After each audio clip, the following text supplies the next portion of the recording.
It's noon here in Ventnor City, New Jersey, and our nation's capital, Washington, D.C., and this is CarEdge Live for Monday, November 4th, with your host, me, Ray, and, well, Zach. And apparently, we've got good news. Good news, and from Toyota, of all people. Before we jump into the good news, we got to start with the great news, which is we are one day closer to the 5-year anniversary of CarEdge.com. My dad and I started CarEdge almost 5 years ago. It'll be 5 years in December, and we are here to help you no matter what when it comes to buying a vehicle. One of the things I wanted to highlight today, Dad, is we actually have a brand new page on our website that shows you all of the value ratings for different vehicles. So if you were curious what the worst value luxury sedans were, they are the BMW 7 Series, and then the Audi A8, and then the Maserati Ghibli, and then the Porsche Panamera. We have all these pages and so much more. Just go back to CarEdge.com and then go under research here. You can even just click on research and check out all that information and so much more. Or use the Google machine, space CarEdge at the end, and our research resources will pop up. The good news, Dad. Yeah. Ready? You ready for it? I'm not sure I can handle it. When others go high in terms of price point, Toyota goes low. Toyota Grand Highlander adds new entry trim for 2025, starting at $42,310. Every story we have covered as of late that pertains to new vehicles, new entry, new trim levels, new things like that. What are these automakers doing, Dad? They're jacking the prices up. When other automakers go high, Toyota goes low. Wow, I was shocked when I saw this. Yeah, well, not shocked enough to send me the article, damn it, but shocked nonetheless. No, that is good news. You know, I have been pontificating for months upon months how we need to have lower priced vehicles available for people. We know there's been trimflation where they've done away with the entry level models and upped the trim levels so that they could up the price.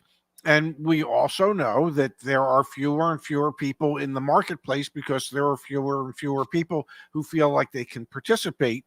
So it is a step in the right direction to see someone like Toyota with that particular, what was it, the Grand Highlander or the Highlander, whatever, to actually come back with an entry-level trim package that is at a much lower price than it normally had been.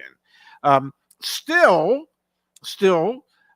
expensive, but, well, less so when compared to other trims in that model line. Yeah, exactly, Dad. And we had done the research back here at CarEdge, and we had shown that automakers, including Toyota, Honda, Ford, etc., they had all intentionally, at least that was what our data suggested, intentionally removed their entry-level trim options. And then what did we see happen? We saw sales of the vehicles that they were producing at higher price points. They stayed pretty good during the pandemic when there was a vehicle shortage, a chip shortage. And now what have we seen? We've seen the prices stay high, but we've seen sales start to decline. Toyota, this is what makes this even more shocking, that if there was an automaker who could have justified not coming out with a lower price point variant of a vehicle, it would have been Toyota, maybe Honda. Like, there's a couple brands, maybe Subaru, maybe Mazda. There's a couple brands where you would have looked at and you would have said, okay, they're not going to price things cheaper in 2025 because why would they? They actually have too much demand and not enough supply. But what is Toyota doing? They've come out with 2 announcements in the past 7 days. One was, we're going to produce more of the Sienna.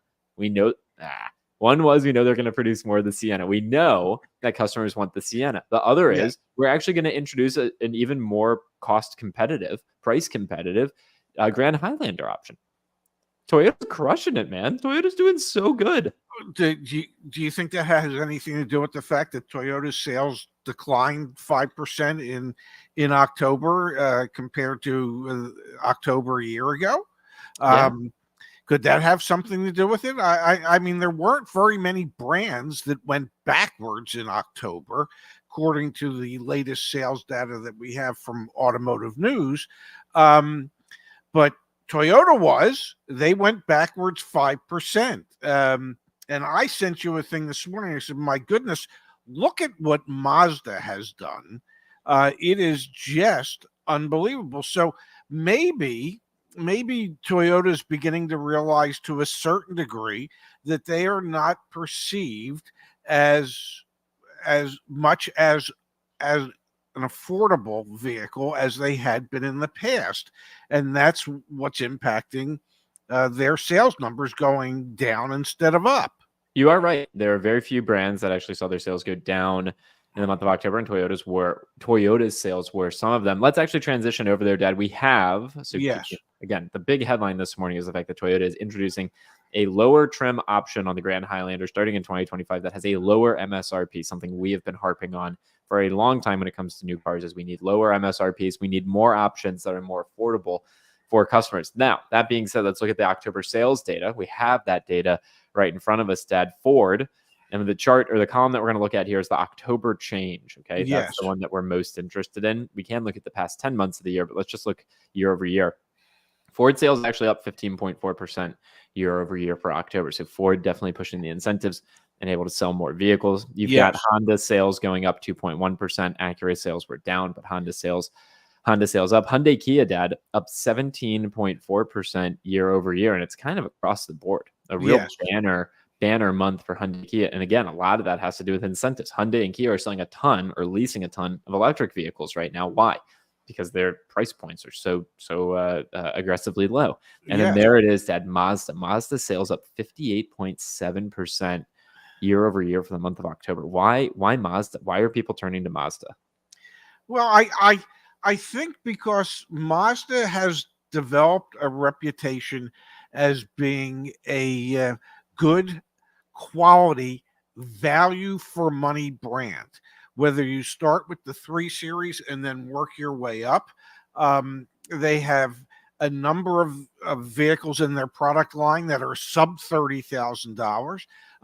The vast majority of the vehicles in their product line are sub $40,000. The quality is been better than most. The affordability is better than most, and they have been pushing incentives like crazy to grow their market share. And it appears to be working. Yeah, it really does, Dad. Let's go over to the car search. I'm logged into my account at my.caredge.com. And let's look for, I don't know, a 2025 Mazda, 2024 Mazda. There we go. No options? I don't think there should be no options. Well, Let me do a little refresh here. Mazda. Why am I getting no options? I don't know. Your website's broken. I hate when that happens. I do too. Yeah. Hey team, anyone on the CarEdge team, if you're here, also, why is that little eye icon there? I'll ask the team to take a peek at that. All right, give me a second here. We're just going to go to caredge.com. All right, Yeah. so now we're going to click on search cars. Now we're going to do Mazda. Okay, Mazda CX-30. Let's look at the CX-30. Price point check. 34,000, 28,000, 33,000. Like, yeah, these price points are pretty doggone attainable. Let's look at the market insights here really quick. 59 days supply. So that's not that high, Dad. They're selling pretty No, quickly. that is well below industry average. Industry benchmarks that they like to be at are 75 days or less. Obviously, they're less. And scroll down further to what is the CarEdge rating for say a Mazda CX-30? Got to work on this with you, Pops. The CarEdge rating is not on the car search. So let me click I'm on. sorry I brought that up. It's okay. Hey, Justice, I know you're also here, man. So thanks for this. Research needs to go to research. Like, I'm trying to click on it to go to research now to do what my dad said. So that should go to research. Anyway, all right, caredge.com/research. Now Mazda, and we were looking at the CX-30. Let's take a peek. A-, man. Look at that. Look at that. You know, that's why you see I am That's why Mazda sales are up. Yes, and I am torn as a consumer because, as everybody knows, my lease on my Mini expires in May, and I don't think I'll do another Mini because my plan is to actually purchase my next vehicle because as many older people always say, I believe this will be my last vehicle that I ever purchase. But my plan is to purchase it. And so I've been toying with the idea between a Mazda CX-30 or maybe a Mazda hatchback, Mazda 3, or a Subaru Impreza RS, 5-door hatchback. And both of those score really well with our Yep. CarEdge ratings, especially when it comes to cost of ownership over a 5-year period of time compared to its competitors. So this could be why Mazda sales are up 54% year over year. You would think though Toyota should be seeing their sales go up. It is a bit surprising to see them down. Honda's only up a little bit. Ford up significantly. So an interesting October to say the least for the auto industry. Now let's turn here to Baron. Good to see you, Baron. Thanks for being here. Yes. Howdy, campers. This is a 2021 Jaguar F-Type. We got the VIN here. What kind of discount should I look for? All right, give me a second one. here. Big one. Right. Jaguar, damn it, a big one. All right, what's that VIN, Pops? It is SAJD 55 FE 9 MC. Wait, is that M or N? M CK 74256. 74256. Yes, you gotta give me a second, Pops. You gotta give me a second. I'm sorry. I'll go slower next time.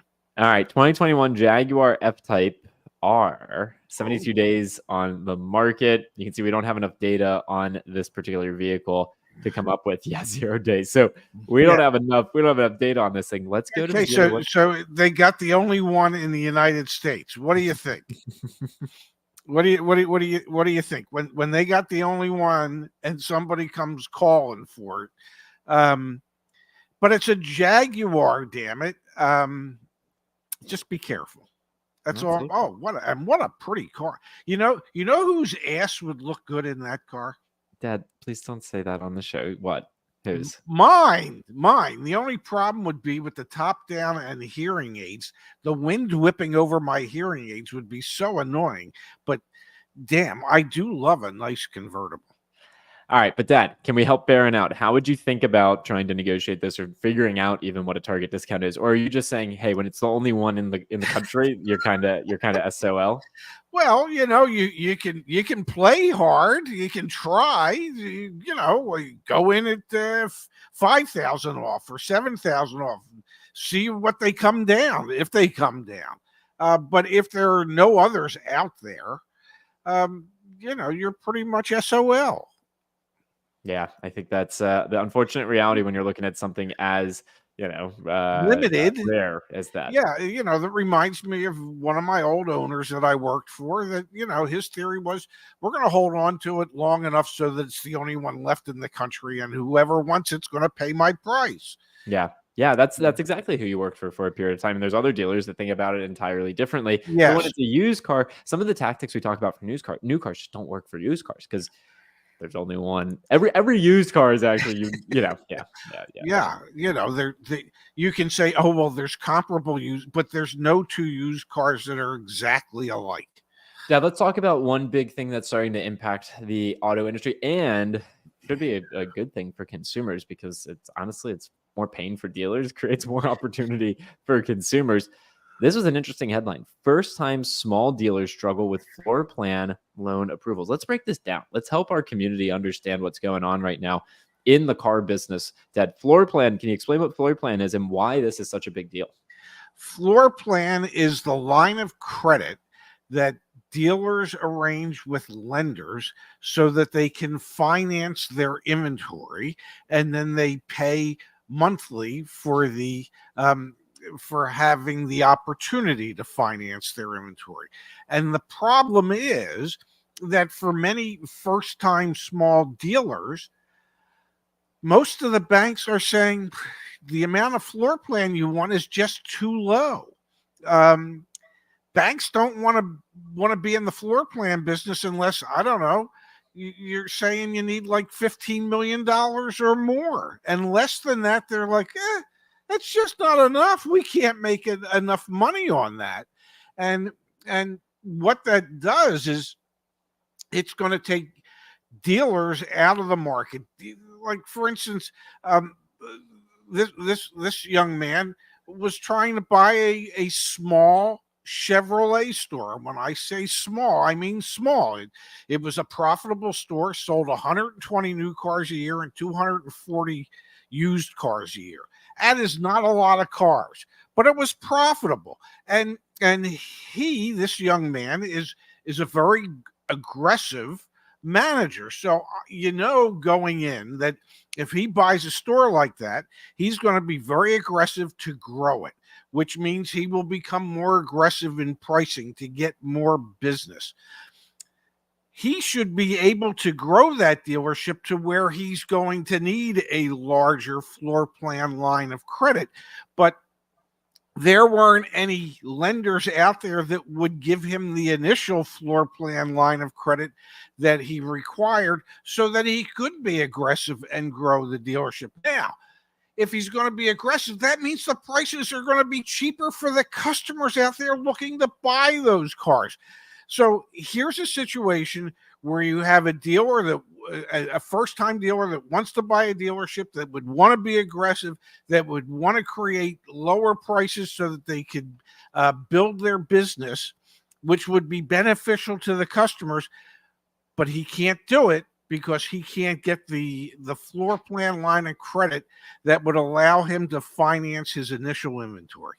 So we're looking at a situation not only where auto credit is kind of tight for consumers, it's also tight for dealers. But this should put pressure on dealers to turn their inventory more often, demonstrate to their floor plan companies, hey, look, I can pay back on this line of credit. You don't have to worry. I'm not going to miss payments. Because what have we seen happen over the past year or two? We've seen dealers miss payments to the point where dealers actually have their vehicles repossessed and taken to the auctions on their behalf.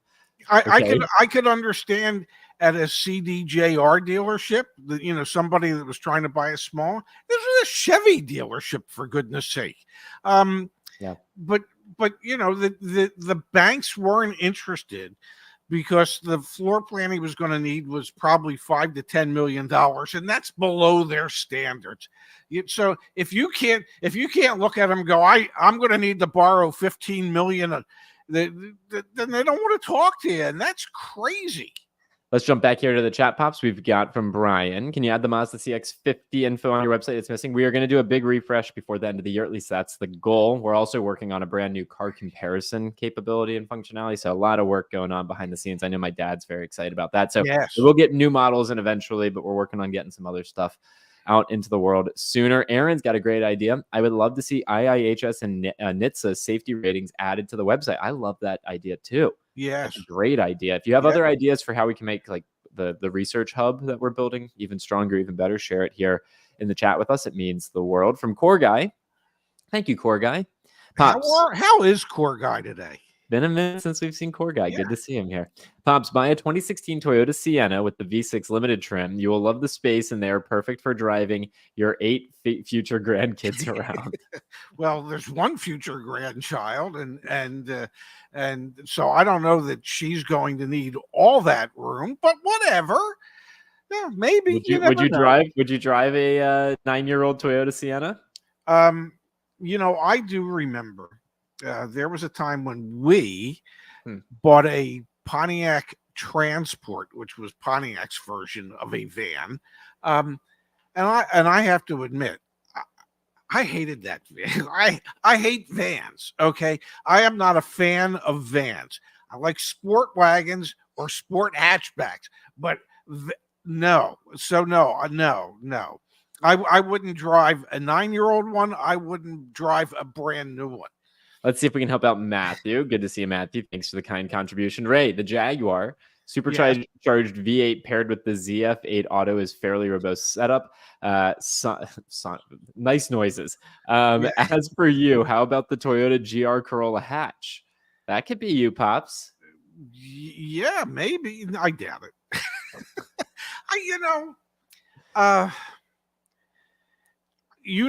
That I toyed with the idea of a JCW Clubman.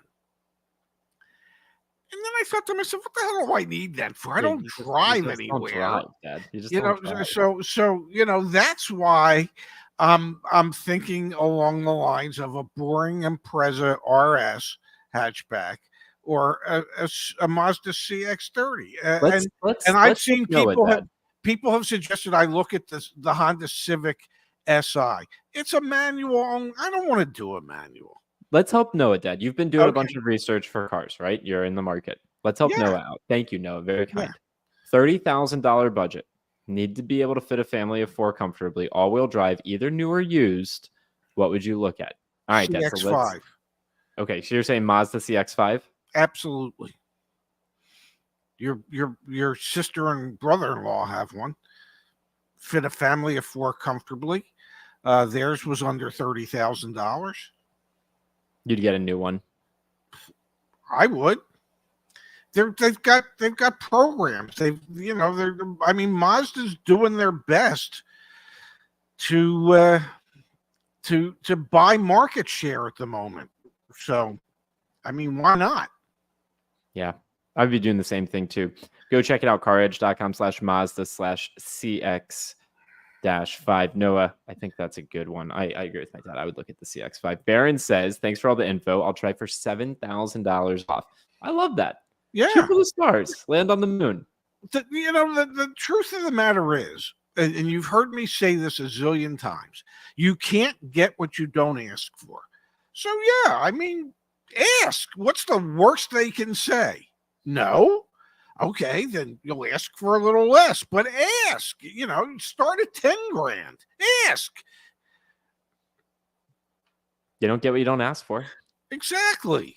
From Core Guy, thank you, Core Guy. Pops, a Toyota Sienna is just a sport or hot hatch with a dad bod.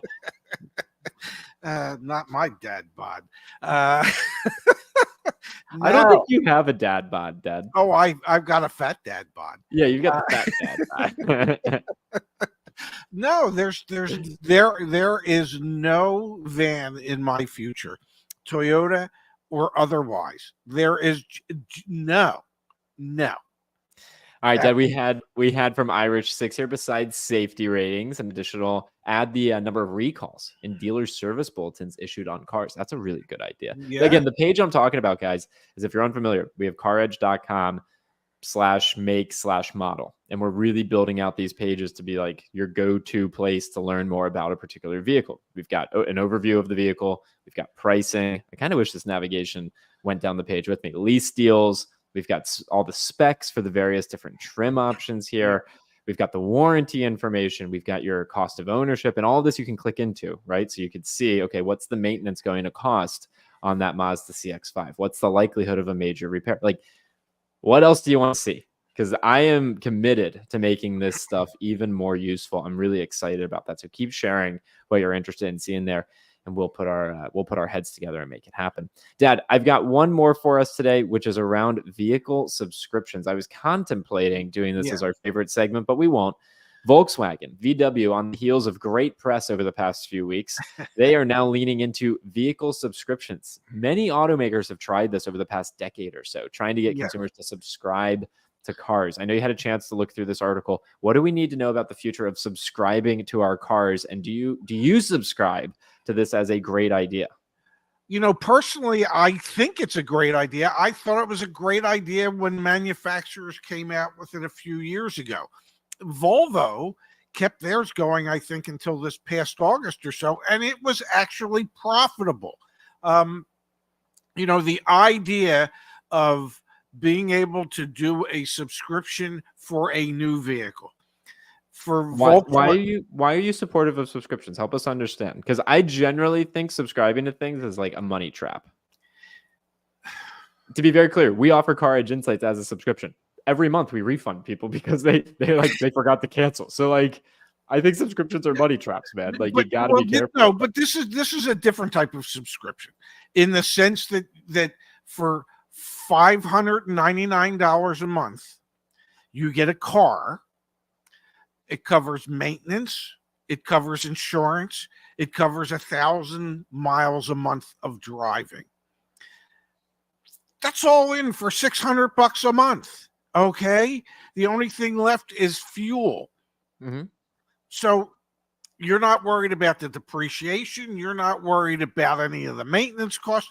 So you've got your insurance. You're all in for $600 a month, and they're month to month. So the concept behind this is as people's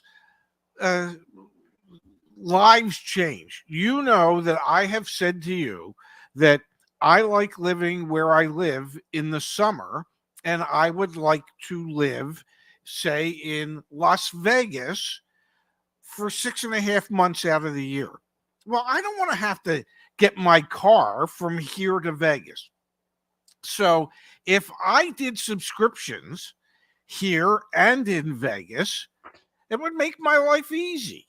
Okay. I could have a new car in both places. This show is just becoming you figuring out where you're going to drive and how you're going to pay for it. This is really and, no longer where I'm going to live. And you know, and people can help. But doesn't it make sense? I don't really like it, but we don't have to see eye to eye on this, and that's a-okay. Well, And Pops, yep. Well, wait, think about this for a minute. I pay $475 a month for my Mini. I pay $130 a month for my insurance. What's that? $605 a month? I could be all in on a VW for $599 a month if I lived in Atlanta, because that's the only place they're offering it at the moment. But the point is that it covers everything.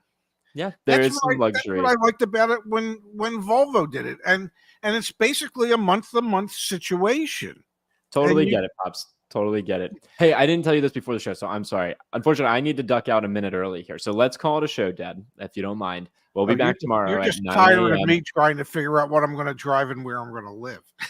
We'll be back tomorrow at 9 a.m. Pacific time, 12 p.m. Eastern time. No, I'm not tired by that. I actually I gotta run. I'm sorry. All right. It's okay. You've got a business to run. This is just for giggles. It's not how I feel. That's not how I feel about it whatsoever. All right. See y'all tomorrow. Thank you, everybody.